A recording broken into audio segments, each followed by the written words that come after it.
विशेष भाव में विशेष समय नेबिनी विगत दिन में 2 वर्ष भितर आपण मैंने जानी संख्यालघु उपरे विभिन्न समय आक्रमण ठारू आरंभ करके जहाँ हूँ किंतु एबे ओभरऑल देखंतु आपण गोटे बालेश्वर डे माने पूरा दिन बेला लोक को 10 राउंड 8 राउंड गुली कराई एसके हमीद से आम ये अवसर में ओडिशा सरकार जो लॉ एंड ऑर्डर कहते सब जिनस हूँ आम भावुँ पुलिस के लोक बिल्कुल डर ना 3टा केस आप नगद देखिए सबू जाक माने पिस्तल रे फायरिंग केस तत्सहित 2 वर्ष भितर आप देखिथे नवीन पट्टनायक सरकार ये सरकार भितर फरक कौन अच्छी आपण मैंने भल जानी पुलिस की लोक माने जो माने गुंडा बदमाश की मानिया को प्रस्तुत नुहति भुवनेश्वर कथा देखुवे सदा सारा ओडिशा रे ये जिनस चलती आम आशा करूँ किभली भाव में सरकार या दमन करुँच लोकंकर धन जीवन सुरक्षा पाई चिंता करेंगे सरकार का समय आ विशेष में किसी कहूँ आपण मैंने जानिथिबे गत किछि दिन धरी कौन 2 वर्ष रु अधिक यदि आम देखा खास करके ओडिशा रे जितेबाला भारतीय जनता पार्टी सरकार है लोक मान पाखरे जो वार्ता पहुँचाई सरकार को भारतीय जनता पार्टी सरकार आसला से कथा रखिबार आज सरकार संपूर्ण विफल एवं आम से दृष्टि जो देखा आईन श्रृंखला परिस्थिति राज्यर जो गृह विभाग माननीय मुख्यमंत्री दायित्व रे अछि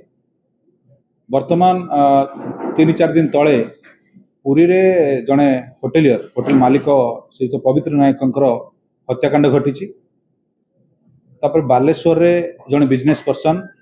शेख हमीद तांको गुलीमाड़ करा जायछि सदेवखुंटा थाना टू मात्र 500-600 मीटर दूर रे एवं कटक रे जड़े सरपंच स्वामी को मध्य गुलीमाड़ कराई एवं से बर्तमान गुरुतर भाव में संग्राम कर मृत्यु सहित संग्राम कर मोर कहबार कथा है पुरी जगन्नाथंकर पीठ श्री जगन्नाथंकर पीठ सारा भारत वर्ष नुहे पृथ्वीर विभिन्न कोण अनुकोण आगामी दिन में रथ यात्रा को सब भक्त मैंने आसबे गत 23 तारिख दिन माननीय आईन मंत्री अध्यक्षतार पुरी रे द्वितीय कोऑर्डिनेशन मीटिंग होती रथ यात्रा एवं माननीय आईन मंत्री समस्त जनता को उद्बोधन दे कहते आश्योरेंस देइछन्ति जे एथर रथ यात्रा कौन विभ्राट हेब ना एवं शांति श्रृंखला परिस्थिति कौन क्षेत्र में उपजा दिज्व ना मात्र तार 1-2 दिन भितर पुरी होटेल को गुलीमाड़ करा तेणु ये सबू कथा को कौटना कौटी प्रदर्शन अंगुल प्रदर्शन करुच्ची जे जो ऑर्गेनाइज्ड क्राइम होउची ओडिशा रे पुलिस एवं प्रशासन कौन क्षेत्र में निघा ना एवं से माने वर्तमान जनसाधारण बर्तमान आतंकित अवस्था अच्छा जहाँकि आगामी दिन में रथयात्रा होगा जाऊँगी पुरी बर्तमान अशांत हो उठी एटा गोटे कौन ना कौन क्षेत्र में वार्ता दौची सारा भारत वर्ष को आगामी दिन में जिते रथयात्रा हम जो मैंने आसबे दर्शक आसबे भक्त आसबे श्रद्धालु आसबे एवं से क्षेत्र में पूरी कौन परिस्थिति सुरक्षित ना तेणु आम बर्तमान डिमांड करुचु विजु जनता दल तरफ माननीय नवीन पट्टनायक नेतृत्व में जो सरकार 24 वर्ष धरी गोटे स्थिर सरकार और शांत सरकार गठन करथिले एवं राज्यवासी को शांति श्रृंखला परिस्थिति आम सब गोटे वातावरण सृष्टि कर बर्तमान पूरी अशांत होती पर्यटकों सहित श्रद्धालु समस्त गोटे घोर गोटे अशांतपूर्ण वातावरण क्रिएट होती जो आम राज्य सरकार को